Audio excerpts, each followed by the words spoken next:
नमस्कार।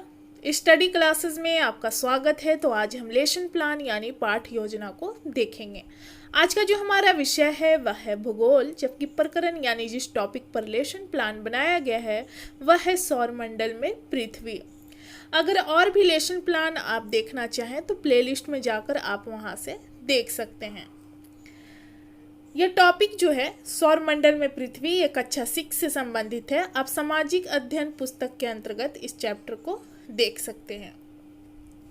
तो आइए आज का हम टॉपिक देखते हैं, यानी कि जिस टॉपिक पर लेसन प्लान बनाया गया है।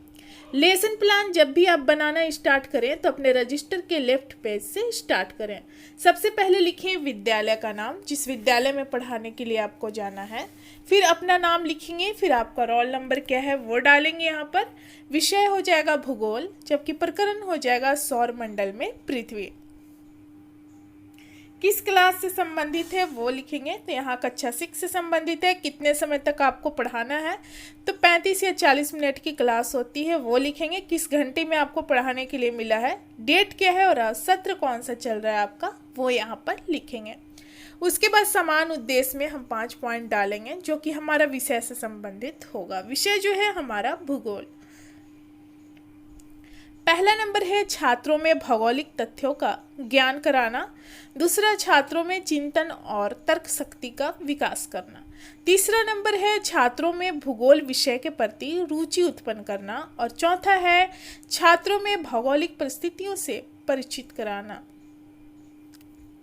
पांचवा नंबर है छात्रों को सामाजिक विज्ञान की दैनिक जीवन में उपयोगिता एवं महत्व बताना। उसके बाद हम विशिष्ट उद्देश्य में आएंगे। विशिष्ट उद्देश्य का जो पॉइंट होता है ये प्रकरण से संबंधित होता है। जैसे कि हमारे यहाँ पर प्रकरण यानी टॉपिक है सौरमंडल में पृथ्वी। तो इस चैप्टर का क्या उद्देश्य हम देखेंगे। छात्र सौरमंडल के विषय में जान सकेंगे। छात्र सूर्य एवं ग्रह के विषय में जान सकेंगे।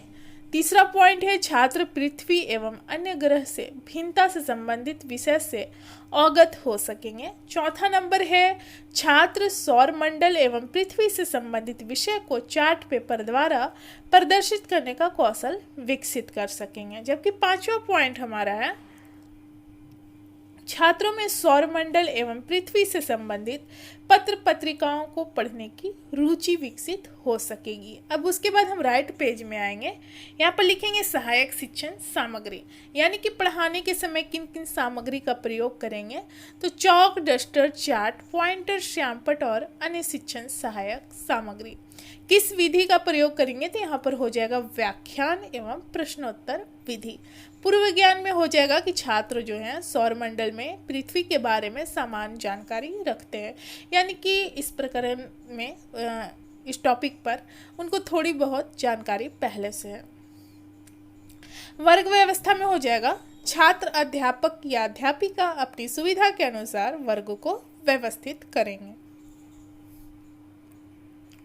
उसके बाद आगे आएंगे प्रस्तावना। प्रस्तावना में यहाँ पर 2 पॉइंट बनेगा, एक छात्र अध्यापक या अध्यापिका कथन और दूसरा छात्र संभावित उत्तर। तो ये प्रश्न और उत्तर जो है दोनों एक दूसरे से संबंधित होता है और ये प्रश्न की संख्या आप 4 या 5 रखेंगे और लास्ट प्रश्न में टॉपिक निकल कर आना चाहिए जिस टॉपिक को आप पढ़ाने वाले हैं। ये प्रश्न क्लासरूम में छात्र अध्यापक या अध्यापिका जो है वो बच्चों से करते हैं और जिस तरह से उत्तर आता है उसी से संबंधित अगले प्रश्न का यहाँ पर निर्माण किया जाता है। जैसे कि पहला प्रश्न छात्र अध्यापिका करती हैं बच्चों से कि छात्रों हम लोग किस ग्रह पर निवास करते हैं, तो छात्रों के द्वारा उत्तर आता है पृथ्वी पर। दूसरा प्रश्न है जैसे पृथ्वी आंसर आया तो पृथ्वी क्या है, तो छात्रों के द्वारा उत्तर आता है पृथ्वी जो है एक ग्रह है। तीसरा प्रश्न है किस ग्रह की 2/3 सतह पानी से ढकी हुई है, तो छात्रों के द्वारा उत्तर आता है पृथ्वी। चौथा प्रश्न है पृथ्वी, सूर्य, ग्रह, उपग्रह तथा अन्य खगोलीय पिंड मिलकर किसका निर्माण करते हैं, तो ये सारे मिलकर सौरमंडल का निर्माण करते हैं। छात्रों के द्वारा उत्तर आता है सौरमंडल का निर्माण करते हैं। पांचवा प्रश्न है सौर मंडल एवं पृथ्वी के बारे में विस्तार पूर्वक बताएं। तो यहाँ पर जो छात्र हैं नहीं बता पाते हैं, इसलिए हम यहाँ पर देखेंगे समस्यात्मक, और देख सकते हैं कि हमारा टॉपिक निकल कर आ गया जिस टॉपिक को हमें पढ़ाना है।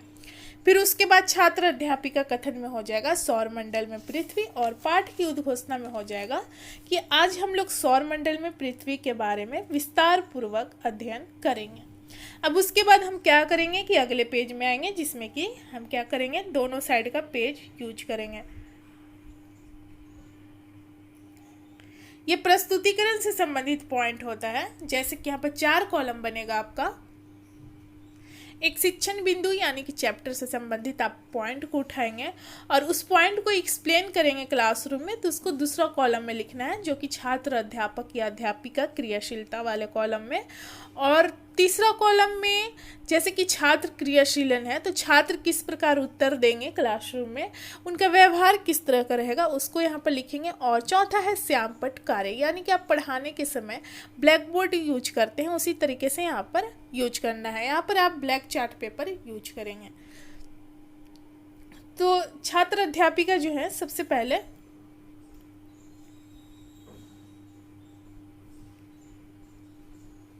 सौर मंडल के बारे में, सौर मंडल एवं सूर्य के बारे में बताती हैं। तो सूर्य 8 ग्रह, उपग्रह तथा कुछ अन्य खगोलीय पिंड जैसे कि क्षुद्र ग्रह एवं उल्का पिंड मिलकर सौर मंडल का निर्माण करते हैं। सूर्य जो है सौर मंडल के केंद्र में स्थित होता है। यह बहुत बड़ा एवं अत्यधिक गर्म गैसों से बना होता है। सूर्य सौरमंडल के लिए प्रकाश एवं ऊष्मा का एकमात्र स्रोत है, लेकिन हम इसकी अत्यधिक तेज ऊष्मा को महसूस नहीं करते, क्योंकि सबसे नजदीक का तारा होने के बावजूद यह दूर है। सूर्य पृथ्वी से लगभग 15 करोड़ किलोमीटर दूर है। तो यहाँ इसी से संबंधित एक्सप्लेन करने के बाद छात्र अध्यापिका जो है बच्चों से प्रश्न करती हैं कि सौरमंडल का प्रकाश एवं ऊष्मा का एकमात्र स्रोत कौन है। तो छात्रों के द्वारा उत्तर आता है सूर्य।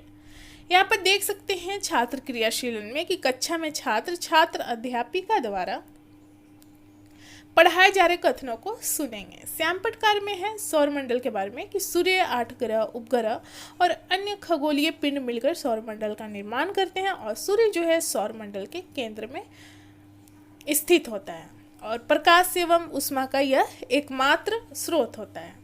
उसके बाद शिक्षण बिंदु में आप लगभग 4 पॉइंट रख सकते हैं, जैसे कि इस पेज में हम 2 पॉइंट को देखेंगे।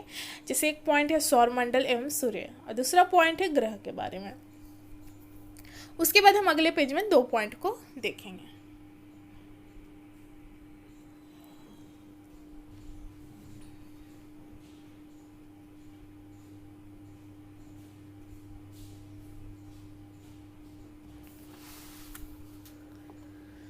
सौर मंडल में 8 ग्रह हैं। सूर्य से दूरी के अनुसार जैसे कि सबसे नजदीक जो है बुध, फिर उसके बाद शुक्र, पृथ्वी, मंगल, बृहस्पति, शनि, यूरेनस तथा नेपच्यून। सौर मंडल के सभी 8 ग्रह एक निश्चित पथ पर सूर्य का चक्कर लगाते हैं। ये रास्ते दीर्घवृत्ताकार में फैले हुए हैं, जो कि कक्षा कहलाता है। बुध जो है सूर्य के सबसे नजदीक ग्रह है। यह सूर्य के चारों ओर एक चक्कर लगाने में 88 दिन लगाता है।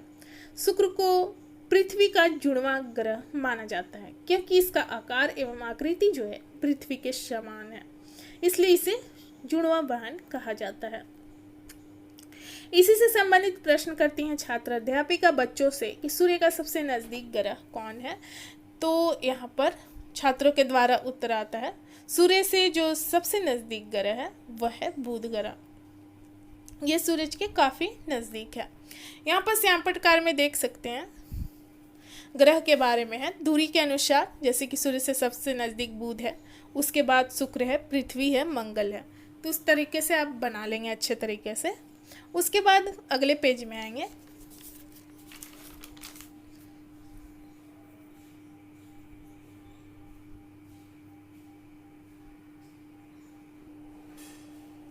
तीसरा शिक्षण बिंदु जो है वो पृथ्वी के बारे में है।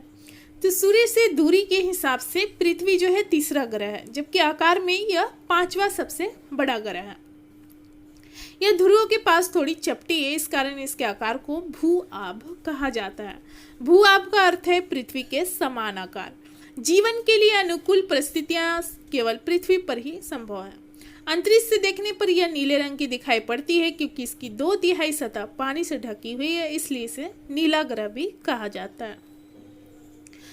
इसी से संबंधित एक्सप्लेन करने के बाद छात्र अध्यापिका बच्चों से प्रश्न करती हैं कि भू आभ का क्या अर्थ है।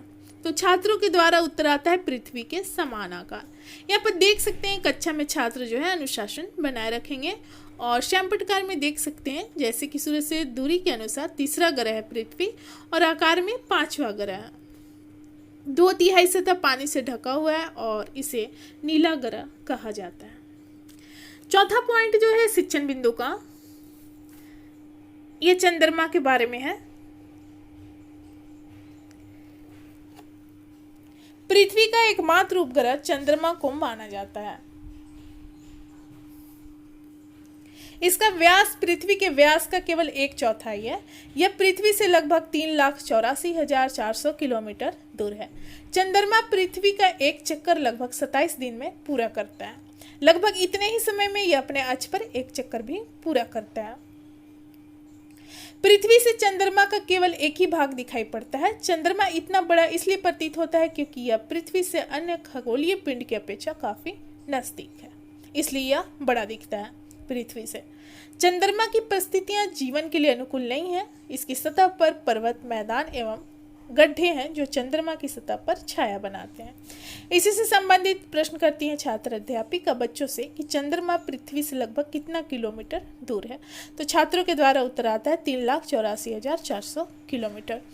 यहाँ पर देख सकते हैं श्याम पटकार में पृथ्वी का एकमात्र उपग्रह चंद्रमा जो है एकमात्र उपग्रह है। पृथ्वी से दूरी जो है 3,84,400 किलोमीटर और पृथ्वी का एक चक्कर 27 दिन में यह पूरा करता है। उसके बाद अगले पेज में आएंगे। यहाँ पर प्रस्तुतिकरण का पॉइंट समाप्त होता है और उसके बाद मूल्यांकन किया जाता है। मूल्यांकन में आपने जो पढ़ाया है उसी से संबंधित छात्रों से प्रश्न करना है और बच्चे जो हैं वहीं पर उत्तर देंगे क्लासरूम में और इस आधार पर पता लगा सकते हैं कि बच्चों के सामने जो टॉपिक है वह अच्छे तरीके से क्लियर हुई है या नहीं। ये प्रश्न की संख्या आप 4 या 5 रख सकते हैं। जैसे पहला प्रश्न है सौरमंडल क्या है, दूसरा सूर्य पृथ्वी से कितनी किलोमीटर दूर है, ग्रह क्या है, सौरमंडल में कितने ग्रह हैं और पृथ्वी को नीला ग्रह क्यों कहा जाता है। उसके बाद पुनरावृत्ति का पॉइंट। पुनरावृत्ति में क्या है कि आपने जो पढ़ाया है उसको काफ़ी छोटे क्रम में पॉइंट वाइज बच्चों के सामने क्लियर कर देना है ताकि जो भी टॉपिक है अच्छे तरीके से क्लियर हो जाए। सूर्य ग्रह, उपग्रह तथा कुछ अन्य खगोलीय पिंड जैसे क्षुद्र ग्रह एवं उल्का पिंड मिलकर सौरमंडल का निर्माण करते हैं। दूसरा पॉइंट है सूर्य के चारों ओर अपनी अपनी कक्षा में चक्कर लगाने वाले आकाशीय पिंड ग्रह कहलाते हैं। पृथ्वी जो है सौरमंडल का एक ग्रह है जिस पर जीवन संभव है। इसकी सतह का 71% भाग जल से तथा 29% भाग भूमि से ढका हुआ है। चौथा पॉइंट है चंद्रमा सौरमंडल का 5वां सबसे विशाल प्राकृतिक उपग्रह है।